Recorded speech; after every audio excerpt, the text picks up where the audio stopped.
Hello दोस्तों, तो आज हम डिफरेंशिएशन के अपने वाले चैप्टर में देखेंगे कैसे डिफरेंशिएशन बेसिक से करते हैं। तो प्रश्नावली फर्स्ट बी है, जो निम्नलिखित फलनों का एक्स के सापेक्ष अवकल गुणांक ज्ञात कीजिए। तो हम इसे कैसे लगाएंगे, तो सबसे पहले हम क्वेश्चन देखते हैं। पहला क्वेश्चन से शुरू करते हैं। तो पहला है हमारा, पहला क्वेश्चन देखेंगे क्या है। 3x³ coma x⁻⁻5 coma x⁻⁹। तो इसका डिफरेंशिएशन हमको करना है। तो देखते हैं इसका डिफरेंशिएशन क्या होगा दोस्त। सबसे पहले आप फॉर्मूला आपको बताया गया था d/dx x⁻n। तो इसका फार्मूला होता है n x⁻n-1। कुछ भी आए तो सबसे पहले आपको ऐसे ही करना है, यही फार्मूला है, इसको आपको रट जाना है। तो यहाँ से 3 क्वेश्चन अलग अलग, एक में 3 क्वेश्चन है। तो सबसे पहले हम इसको शुरू करते हैं। तो क्या इसको a मान लीजिए, 3x³ को डिफरेंशिएट करते हैं, अवकलन करते हैं। तो कैसे होगा, सबसे पहले y = 3x³ लिख लीजिए। फिर लिख सकते हैं दोनों पक्षों में अवकलन करने पे डिफरेंशिएट द बोथ साइड्स। तो dy/dx 3x³। तो सबसे पहले आप देख सकते हैं 3 जो है अचर संख्या है, मतलब एक नंबर है, तो इसका अवकलन होगा नहीं, डिफरेंशिएट होगा नहीं। तो इसको बाहर कर लीजिए आप 3, फिर dy/dx x³ लिखिए। उसके बाद क्या लिखेंगे, यहाँ पे लिखिए =3। अब ये फार्मूला देखिए, जो n है, x पे जितना पावर है उसको बाहर लाना है और इसमें से एक कम कर देना है। तो 3 है, तो यहाँ पे 3 है, तो 3 को हमने बाहर ला दिया। और फिर x लिखा, कितना कम कर देना है, 3n-1। तो n हमारे पास n की संख्या 3 है, तो 3 में से 1 घटा देंगे हम। तो 3 × 9 x² हो जाएगा। ये आपका आंसर हो जाएगा। इसी प्रकार दूसरा क्वेश्चन x⁻⁻5 है, तो उसको देखेंगे हम लोग। यहाँ पे b लिख दीजिए, x⁻⁻5। तो हम y = x⁻⁻5 लिखेंगे। फिर डिफरेंशिएट द बोथ साइड्स, और दोनों पक्षों में अवकलन करने पे।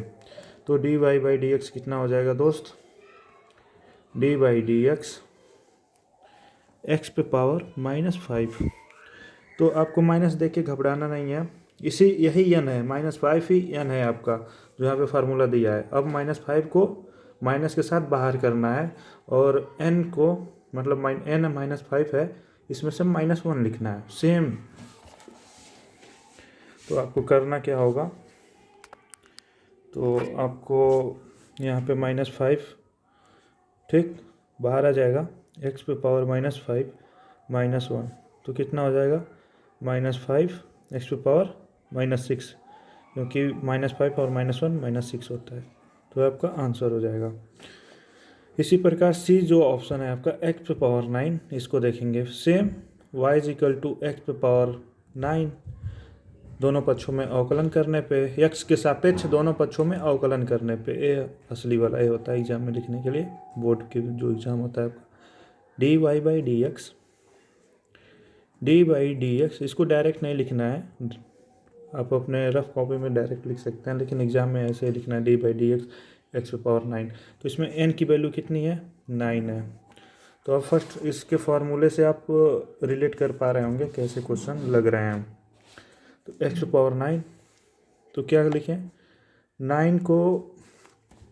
9 को बाहर करेंगे और x⁻9n, मतलब 1 को घटा देंगे, एक संख्या कम कर देना है, 9x⁸ हो जाएगा। यही आंसर हो जाएगा। अब हम यहाँ पे दूसरा क्वेश्चन पे आ गए हैं, पहला हमारा फिनिश हो गया, तो दूसरा देखेंगे। ये है 3x² 6x पे -3 है पावर, और x पे 5/3 है। तो हम लिखेंगे यहाँ पे, तो दूसरा क्वेश्चन क्या है हमारा, 3x² 6x -3 और x⁻5। ये यूपी बोर्ड क्लास 12th की बुक है, तो हम इससे बहुत आसानी से सीख सकते हैं। ये अच्छी प्रकाशन की बुक है। तो सबको आप, इसमें भी 3 पार्ट में दिया है, तो तीनों को आप तीनों को अलग अलग डिफ्रेंशिएशन करना पड़ेगा। तो एक को पहले देखेंगे, ए कितना दिया है, Y is equal to 3x²। तो इसका आपको अवकलन करना है, डिफ्रेंशिएशन करना है। तो differentiate both side with the respect of x, x के सापेक्ष दोनों पक्षों में अवकलन करने पे तो क्या हो जाएगा दोस्त, dy/dx, और सेम d/dx 3x²। इसमें फिर 3 क्या है, x, यहाँ पे x है तो x का ही डिफ्रेंशिएशन होगा, 3 का तो होगा नहीं। ये तो भैया अलग चला जाएगा, बोलेगा हमारा तो होगा नहीं, मैं तो अलग हूँ, मैं तो संख्या हूँ। तो 3 यहाँ पे आ जाएगा, d/dx और x² लिख देंगे। तो हमने बताया था कि जो फार्मूला होता है d/dx, x पे पावर कितना भी हो, मानते हैं n है, तो इसका डिफ्रेंशिएशन होगा n, बाहर आ जाएगा। n क्या है, संख्या है, 1 2 3 4 5 माइनस प्लस जो भी है, तो x पे पावर n-1 हो जाएगा।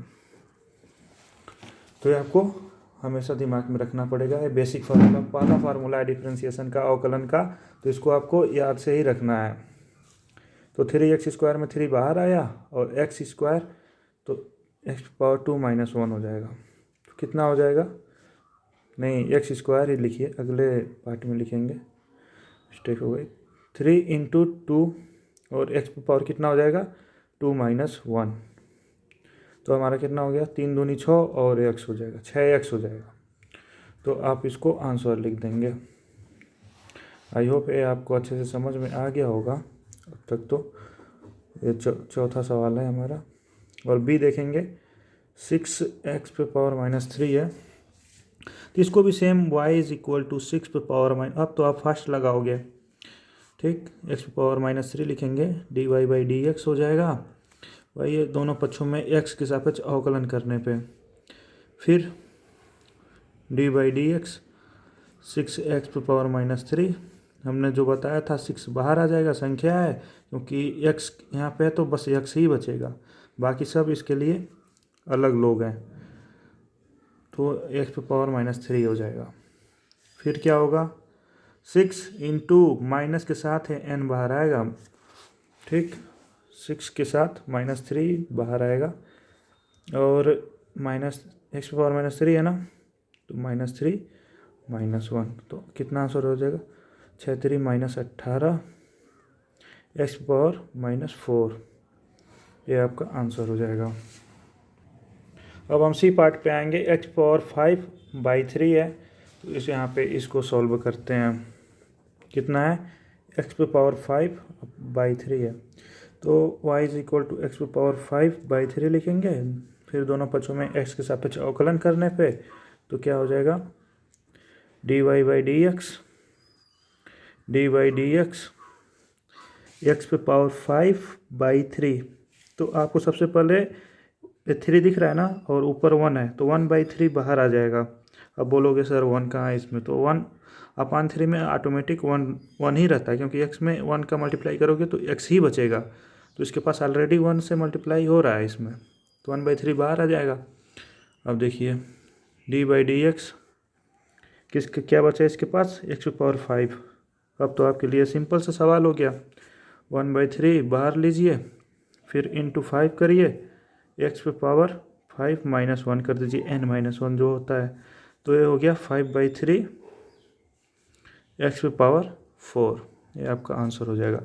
तो आज हमने सीखा सबसे डिफ्रेंशिएशन का, अवकलन का बेसिक फार्मूला dy/dx x पे पावर n, तो क्या होगा दोस्त, n x पे पावर n-1, इसका उपयोग हमने सीख लिया है। What is the usages of and how to solve questions based on this pattern का क्वेश्चन हमने सीख लिया है, तो आप प्रैक्टिस करिए। थैंक यू सो मच आपका। आगे और भी वीडियो आएंगे इसके, तो आशा करते हैं आपको अच्छा लगा होगा। Thank you so much.